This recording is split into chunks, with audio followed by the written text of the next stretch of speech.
आज़ाद बोल इंडिया में आप सभी का खैर मकदम है। आपके साथ में आदिल खान आज़ाद। रात 10 बजे का शो दुनिया भर की खबरें आप देख रहे हैं, जिसमें आज बात होगी कि गज़ा में शहीदों का आंकड़ा 39,000 के पार आखिरकार पहुंच ही गया है। गज़ा के खान यूनिस में बड़ा हमला आज हुआ है और एक कैंप में तो लगभग पिछले हफ्ते से अब तक 63 से 59 बार तक हमला किया है इसराइल ने। इसराइल के वज़ीर आज़म बेंजामिन नेतन्याहू अमेरिका के लिए रवाना हो गए। जो बाइडेन, जिनकी खुद की प्रेसिडेंसी अब ख़तरे में है, अगला इलेक्शन तो वो नहीं लड़ेंगे, उनसे वो मुलाकात करेंगे, यूएस कांग्रेस को खिताब करेंगे। हमास ने अच्छा ये खबर है कि 2000 इजरायली एयरफोर्स के अफसरों के डाटा चुराए हैं या डाटा हासिल करे हैं। ये सब कुछ क्यों किया है, ज़रा समझने की कोशिश है। और आयरन डोम को भी लेकर एक खबर है। हाँ, यूएई में 57 बांग्लादेशियों को जेल की सज़ा हुई है, 10 साल से लेकर उम्र कैद तक। और इस सब का वास्ता जो है वो हालिया बांग्लादेश में प्रोटेस्ट से जुड़ा हुआ है। बाकी कई और ख़बरें हैं और इसराइल से जुड़ी हुई तो, और हम हाउथी से भी, तो एक एक करके आपके सामने रखने जा रहे हैं। सबसे पहले तो यही है, जो बड़े अफसोस की बात है, अल मयादीन की ये हेडलाइन है कि आज गज़ा में जंग का 290वां दिन है और वहाँ पर जो इजरायली हमलों में जाँ बहक हुए लोग जो अपनी जान गंवा रहे हैं, उनका आंकड़ा 39,006 तक पहुंच गए, यानी 39,000 को क्रॉस कर गया है। और लगभग 90,000 लोग अब तक इन हमलों में ज़ख्मी हुए हैं। ये वो लोग हैं जिनके बारे में डिटेल्स हैं, जिनकी बॉडीज़ मिली हैं, जिनके ज़ख्मी होने की डिटेल हैं। ये इनमें वो शामिल नहीं है जो घरों के मलबों के नीचे अब भी दबे हैं या लापता हैं। खैर, अरब न्यूज़ उन्होंने एक हेडलाइन दी है कि हाउथी का जो हार्बर है, हुदैदिया पोर्ट, जिस पर हमला किया था परसों रात इसराइल ने, उस हार्बर पर, उस पोर्ट पर अभी भी आग लगी हुई है, भड़की हुई है, वो अब भी दहक रहा है, सुलग रहा है, ये इन्होंने बताया है। इसके अलावा अल मयादीन की खबर है कि हमास ने इंटेलिजेंस इकट्ठा की है, सेंसिटिव इंफॉर्मेशंस हैं 2000 इजरायली सोल्जर्स की। और ये सोल्जर्स आईडीएफ के ऐसा नहीं कि पैदल सेना हो, दरअसल ये 200 पेजेस का पूरा डेटा है और इसका नाम है as revenge for the killers of the children of Gaza, Gaza के बच्चों के कातिलों से बदला। तो ये बदले के तौर पर डाटा इकट्ठा किया गया है और 2000 सोल्जर्स हैं, किसके? ये इजरायली एयरफोर्स के मेंबर हैं। इजरायली एयरफोर्स के 2000 बंदों का डेटा आखिरकार हमास ने क्यों हासिल किया होगा? दरअसल ग्राउंड अटैक तो बहुत बाद में शुरू हुआ। पहले ही दिन से गज़ा में तबाही, मिसाइल, बॉम्ब, ये सब कौन? ये एयरफोर्स कर रही थी। और आज की तारीख तक ड्रोन से भी जो हमले, वो एयरफोर्स में शामिल हैं। बाकी जो इसराइल के फाइटर जेट्स हैं, वो भी एयरफोर्स है। ये सभी लोग गज़ा को खंडर बना देने के लिए पूरे जिम्मेदार हैं। आईडीएफ तो ग्राउंड पर लड़ रही है और जो फौजी हैं, उनकी आर्मी जो है, और उससे मुकाबला भी कर रहे हैं हमास के लड़के, क्योंकि उनके पास कोई फाइटर जेट्स तो है नहीं, ऐसे कोई ड्रोन्स भी हर्मेस जैसे नहीं है। तो इन 2000 इजरायली एयरफोर्स के मेंबर्स का मेनली पायलट्स ही होंगे। इनका डाटा इसलिए इकट्ठा किया है ताकि इनसे बदला लिया जा सके उन तमाम मौतों का जो इनकी वजह से गज़ा में हुई। और जो इनके डिटेल्स इकट्ठा की गई, उसमें इनके फ़ोन नंबर, आईडी नंबर, इनका email address, social media accounts, इनके फैमिली मेंबर्स के भी नाम हैं और इनके पासवर्ड्स हैं, सिचुएशन, सर्टेन सिचुएशंस, इनका आना जाना, license plates, credit card number, bank account information, फलाना ढिमाका, सब कुछ है। ये पूरी डिटेल निकल कर आई है और लेबनान के अल मयादीन वेबसाइट ने छापी है। क्या होगा? I don't. अगर जंग रुक गई और उसके बाद इन लोगों पर कुछ हमला किया हमास ने, तो फिर उसे भी जंग माना जाएगा, फिर जंग शुरू हो जाएगी। या ये जंग रुकने से पहले उनके साथ कुछ करेंगे, मुझे नहीं पता। खैर, Israeli aerial failures manifested in Rubik cube in the sky, ये फ्रेज है। असल में ये सारी बात एयर डिफेंस सिस्टम की हो रही कि किस तरीके से इसराइल का एयर डिफेंस सिस्टम, जिसे भोकाल समझा जाता था, चाहे वो आयरन डोम हो, चाहे दूसरी चीज़ें हों, वो सब बिल्कुल निष्क्रिय और बिल्कुल बेकार साबित हुई जब हमास ने हमले किए। तब भी ख़ासतौर से हिजबुल्लाह जो हमले हर रोज़ कर रहा है, उसमें हम देख रहे हैं कि आयरन डोम नाकाम साबित हो रहा है। अपर गलीली में हो, चाहे किरियत शिमोना में हो, ये जितने भी इजरायली कब्ज़े में इलाके हैं, यहाँ आग लगती है, यहाँ तबाही भी होती है, यहाँ अब लोग भी मारे जाने लगे। और फिर अभी हाउथीज़ का ड्रोन पहुँच गया तेल अवीव में और उनके इलाज पोर्ट पर आती हैं बैलिस्टिक मिसाइल्स, कुछ इंटरसेप्ट होती हैं, कुछ नहीं होती। तो इसका मतलब है आयरन डोम 100% कुछ नहीं है, ठीक है। तो एयर डिफेंस सिस्टम जो इजराइल का, वो सवालों के घेरे में है। अब उसी को लेकर हर तरफ फजीहत भी हो रही है। ये और बात है कि हुदैदा में उन्होंने अटैक करके बदला लिया। भाई ज़बरदस्त एयरफोर्स है इजराइल के पास, मैं कैसे कह दूं कि कमज़ोर है, ये है वो है। नहीं, मैं फिर कहता हूं, कल भी कहा था, दुश्मन को ये जो, अगर अपने दुश्मन को यमन के हौथीस कमज़ोर समझेंगे तो गलती करेंगे। और मुझे पता है वो इजराइल को कमज़ोर नहीं समझते, हाँ अपना हौसला ज़रूर दिखाते हैं। अरब न्यूज़ ने एक खबर दी है, और ये यूएई से है, जहां पर 57 बांग्लादेशी को, जिनमें 3 ऐसे हैं कि जिन्हें आजीवन कारावास यानी उम्र कैद सुनाई गई है, 57 लोगों को जेल में डाला गया है। और ये सब कुछ दंगे की वजह से। दंगा वो जो बांग्लादेश में भड़क रहा था, इन 57 पर इल्ज़ाम ये कि ये यूनाइटेड अरब एमिरेट्स में बैठे हुए उस दंगे को भड़काने में अपना रोल निभा रहे थे, कुछ बयान देकर, कुछ वीडियोस डालकर, कुछ मैसेजेस सर्कुलेट करके। और इस वजह से जो है इनके खिलाफ जो है वो केस दर्ज हुआ।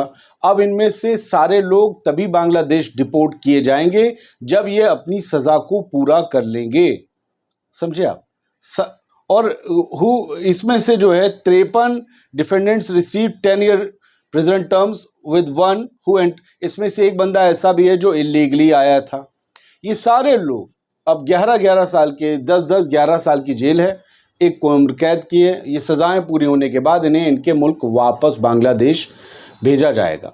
तो मैं आपसे भी कहता हूं कि वो लोग जो यूट्यूब पर बड़े वायलेंट कमेंट देते हैं, हम इसके साथ, हम उसके साथ, ऐसा कर दो, प्लीज़, एक दिन आएगा जब यहाँ भी कुछ कमेंट करिए, सब कुछ दिखाइए, लेकिन कमेंट करने का एक तरीका होता है।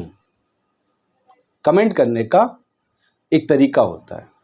मैं तुम्हें मार दूंगा, ये वायलेंट हो गया, आप मुझसे मार खाएंगे, ये थोड़ा कम हुआ, क्या आपको मारें?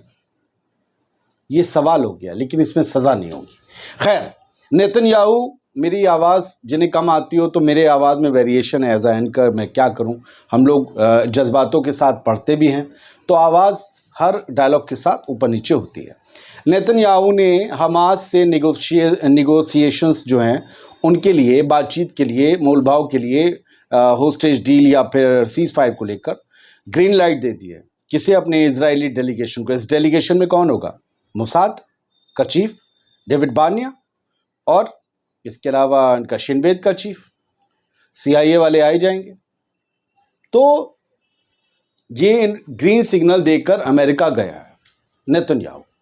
अब वहाँ थर्सडे को जो है वो बातचीत फिर से रिज्यूम होगी कतर के अंदर, इसको लेकर, सीज फायर को लेकर। क्या होगा? नहीं, मुझे लगता है ये बंदा खेल के फैला के गया चौसा, बाद में आएगा फिर कोई शर्त रखेगा और सीज फायर नहीं होगा, क्योंकि इसकी पब्लिक यही कह रही है कि बंदा ये करना नहीं चाहता सीज फायर, और वहाँ जाकर बोलेगा देखो हम बातचीत करवा रहे हैं।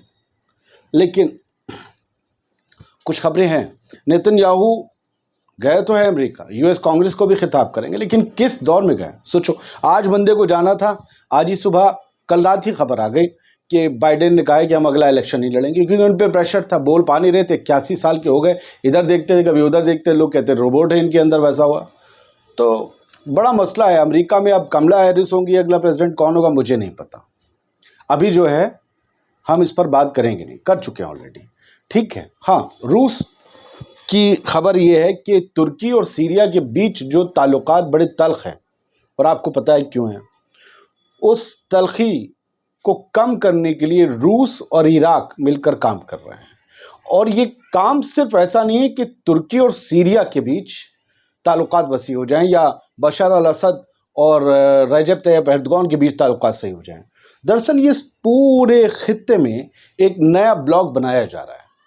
रूस को उन सभी लोगों को उठाना है जो फ़लस्तीन, गज़ा, इन सब के हक़ में खड़े हो सकते हैं। इसके अलावा इसको मुद्दे को अलग भी करते हैं, तो जो अमेरिका से टेढ़े रहते हैं, जो अमेरिका के ख़िलाफ़ रहते हैं, उन सबको जोड़ा जा रहा है। अब तुर्की का जुड़ना बशर अल असद से, आप समझ लीजिए इनडायरेक्टली ईरान से जुड़ना हो गया। ये एक बड़ा पावर गेम चल रहा है। छटपटाहट तुर्की में भी है, वो बाहर निकलना चाहता है, क्योंकि उसको उसका ये अर्तुगरुल गाजी, ये कुरुलुस उस्मान, ये जो बनाए जा रहे हैं ना सरकार की तरफ से, ये अंदर की है भड़ास, लेकिन हिम्मत नहीं जुटा पा रहे। ये है कि कहीं पीट ना दिया जाए, नाटो मिलके पीटे ना। इन्हें एक मजबूत साथी चाहिए। ये एक नया ब्लॉक खड़ा हो रहा है सर, G20, नाटो, इन सब के बरक्स जो है, आप देखिए ब्रिक्स है, अभी एक और भी चीज़ आने वाली है, वो नाटो के खिलाफ आ जाए। ये सब एक नया ब्लॉक बनाएंगे, फिर एक वर्ल्ड होगा मुस्लिम प्लस एंटी अमेरिका, और एक होगा non Muslim plus pro America. ये दो ब्लॉक के बीच जब भी होगी वो थर्ड वर्ल्ड वॉर होगी, लिख लीजिएगा।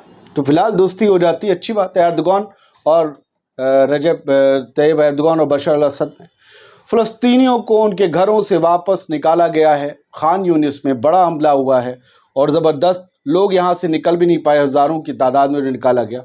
उससे पहले ही उनके ऊपर बॉम्बिंग्स हो गई है, अल जज़ीरा की खबर है। इजरायली मिलिट्री ने कंफर्म किया है कि उनके 2 और लोग जो हैं वो मारे गए हैं गज़ा में, जो होस्टेज के तौर पर थे। ये उन लोगों के फ़ोटो हैं, एलेक्स डेंसिक और येगेव बुलचास्तास, क्या नाम है, हमास कैप्टिविटी में ये लोग मारे गए हैं। उन्होंने कहा ये हमारी इंटेलिजेंस से हमें हासिल हुआ है, ऐसा नहीं है। ये एक 75 साल का और एक ये नौजवान 35 साल का, लेकिन ये नहीं बताएंगे कि ये कहीं ऐसा तो नहीं है उस बॉम्बिंग में मारे गए जो हमास के लोगों को मारने के लिए इन्होंने की गज़ा के घरों पर, इमारतों पर बरसाए बम। क्या ये उन लोगों में अपनी जान गंवा बैठे? पता नहीं। स्मोट्रिच एक मंत्री है और बेन ग्विड के बारे में मैंने सुबह आपको खबर दी थी। ये दोनों मंत्री ऐसे हैं जिनके बारे में व्हाइट हाउस के ऑफिशियल्स ये बात कर रहे हैं कि इनके उग्रवादी और कट्टरपंथी विचारों के लिए इन पर सैंक्शंस लगाए जाएं, बैन लगाए जाएं। बेन ग्विड ने जैसा बयान दिया था जो मैंने सुबह बताया, वैसे ही बयान अब स्मोट्रिच ने भी दिया है। यही कहा है कि हम गजा छोड़िए, वेस्ट बैंक की सारी ज़मीनें कब्जा लेंगे अगर हम पर बैन लगाए गए, सैंक्शंस लगाए गए अमेरिका की तरफ से। स्मोट्रिच ने आईडीएफ की जो है होस्टेज डील की जो कोशिशें हैं, आईडीएफ जो चाह रहा है कि जल्द से जल्द होस्टेज डील हो जाए, बवाल कटे, हम गजा से निकलें, हिजबुल्लाह उधर हमले बंद करे, यमन के हाउतीज उधर हमले बंद करे, ये तो वही नेतन्याहू तो में उलझा के रखा हो। तो वो जो आईडीएफ डील करना चाह रही है, स्मोट्रिच ने उसके बरखिलाफ जाते हुए ये कहा है कि प्रधानमंत्री हमारा यानी बेंजामिन नेतन्याहू यूएस जो जा रहे हैं वो सेटलर सैंक्शंस पर भी बात करें, और ये डील भी नहीं होनी चाहिए, होस्टेज डील गजा में, जब तक हम गजा को पूरा कब्जा ना लें, जब तक हमास को जड़ से ख़त्म ना कर दें। मुझे लगता है काफ़ी खबरें मैंने आपको दी हैं छोटे से वक्त में, छोटा वीडियो था, लाइव बनाया। उम्मीद करते हैं आपको आज़ाद बोल इंडिया की कोशिशें पसंद आ रही होंगी। दुनिया टुडे हमारा दूसरा चैनल है, बड़े रिस्क लेकर हम बड़ी मिन्नतें यूट्यूब से करके वहाँ पर जंग के वीडियोस दिखा रहे हैं। अभी भी एक वीडियो अभी थोड़ी देर पहले डाला, वो एज रिस्ट्रिक्ट हो गया, लिंक हम आपको दे देंगे हर वीडियो के। ये जो वीडियो है देख रहे हैं आप, इसके पहला कमेंट जो होगा, जो पिंड होगा, उसमें उस चैनल के वीडियो का लिंक होगा, जाके आप देख सकते हैं। आप डिस्क्रिप्शन में नहीं दूंगा, कुछ वजह है। कुछ लोगों ने मुझसे कहा कि एक चैनल है रज़ाग्राफी नाम से, और रज़ा जो हैं उसमें उसके शायद वो कंटेंट क्रिएटर भी हैं, एंकर भी हैं, मालिक भी हैं, उनका चैनल हैक हो गया है। देखिए रज़ा के मैं वीडियो अभी नहीं देख पाया कि वो कैसे बना रहे थे जिसकी वजह से हैक हुआ। वैसे हैकर्स जो होते हैं बड़े बड़े चैनल्स को यूं भी हैक कर लेते हैं पैसा ऐसा मांगने के लिए, लेकिन बहुत से लोगों के कंटेंट से जो लोग खिसियाते हैं, उनकी बड़ी बड़ी टीम होती हैं, वो चैनल हैक कर लेते हैं। तो मेरा ये कहना है कि रज़ा जो है अच्छा ही कंटेंट बना रहे होंगे जो हड़ रहा होगा लोगों के लिए। उस चैनल को हैक करने के पीछे क्या मंशा रही पता नहीं, उनके सारे वीडियोज़ उड़ गए, सारे पासवर्ड बदल दिए गए, लोग मुझे बता रहे हैं, मैसेज में बहुत लोगों ने अपील की। तो मैं रज़ाग्राफी के लिए अपील करता हूं कि भाई जिन लोगों ने हैकर्स ने किया है वो वापस कर दें। एक बंदे ने 4, 5, 6, 7 साल पता नहीं कितनी मेहनत की होगी, और ये बताया गया कि 3.5 मिलियन का चैनल था ये सब्सक्राइबर का, तो जाहिर सी बात है मेहनत की होगी, अच्छा कंटेंट होगा, तभी लोगों ने इतना देखा होगा। इंटरनेशनल न्यूज़ बनाते हैं वो भी शायद। तो कुछ लोगों से मैंने पूछा कि इसमें क्या कर सकते, तो बोले तुम्हें क्या करने की ज़रूरत है यार, तुम भी। देखिए मैं मानता हूँ कि वो सब कुछ वहाँ से आता है, और अगर हम अपने लोगों के लिए नहीं खड़े होंगे जो कौम की आवाज़ उठा रहे हैं, मज़लूमों की आवाज़ उठा रहे हैं, तो फिर कौन खड़ा होगा। ज़ाती मुफाद नहीं देखने चाहिए। रज़ाग्राफ़ी के लिए कुछ हैशटैग चल रहा है, ब्रिंग बैक रज़ाग्राफ़ी, उसे भी आप लोग जो है ट्वीट करते रहें और रज़ा कोशिश करें अपनी, वो कर लेंगे, हो सकता है काबिल ही होंगे तभी इतने बड़े मुकाम तक पहुँचे। और वरना मेरे एक दोस्त हैं, उनके 7.5 मिलियन का चैनल है, उनको मैं कभी वीडियो दिया करता था, उनका भी हैक हो गया था, वरना मैं उनसे पूछ के बता दूंगा रज़ा को, अगर उनसे मेरा राब्ता होता है कि भाई कैसे वापस आएगा। तो आप लोग रज़ाग्राफ़ी के लिए दुआ भी करें कि वो वापस आ जाएं। अच्छा वीडियो बनाते हैं सुना, और उनका जो भी अल्टरनेट चैनल हो उसे जाकर ज़रूर देखें। आज़ाद बोल इंडिया को भी देखते रहें। खुश रहें, सलामत रहें।